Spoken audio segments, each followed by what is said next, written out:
Hello hi అందరికీ welcome to my channel it's me Rajeshwari.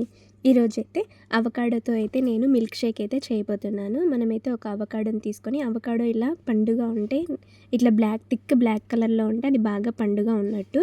So ఇలా ఉన్న అవకాడోని ఇప్పుడు మనమైతే నీట్గా ఇలా కట్ చేసుకోవాలి.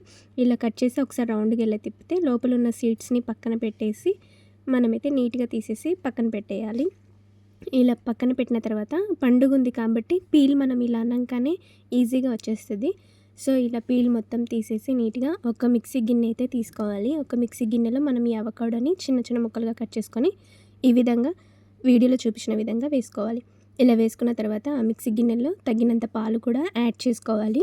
పాలు యాడ్ చేసుకొని ఎప్పుడైతే మిక్సీ మూత పెట్టేసి మనమైతే మిక్సీ పట్టుకోవాలి. ఇలా పట్టుకున్న తర్వాత వచ్చిన జ్యూస్ని ఇక్కడ నేను బాదం పప్పులు అయితే చిన్న చిన్న ముక్కలుగా కట్ చేసుకుంటున్నాను. డ్రై ఫ్రూట్స్ని మీరు కూడా ఇష్టమున్నవి జీడిపప్పు కానీ ఏవైనా వేసుకోవచ్చు. ఒక గ్లాస్ తీసుకొని దాంట్లోకి అయితే జ్యూస్ అయితే ఇలా పోసుకున్న తర్వాత మనం ఇందాక కట్ చేసుకున్న డ్రై ఫ్రూట్స్ని ఆ జ్యూస్ పైన ఇలా వేసుకుంటే చాలా టేస్టీగా ఉంటుంది. ఈ అవకాడో వల్ల చాలా బెనిఫిట్స్ అయితే ఉన్నాయి. దీంట్లో ఫైబర్ కూడా చాలా ఎక్కువగా ఉంటుంది. కొలెస్ట్రాల్ని కూడా నీట్గా తగ్గిస్తుంది. మీకు ఈ వీడియో నచ్చితే లైక్, షేర్, సబ్స్క్రైబ్ చేసుకోండి.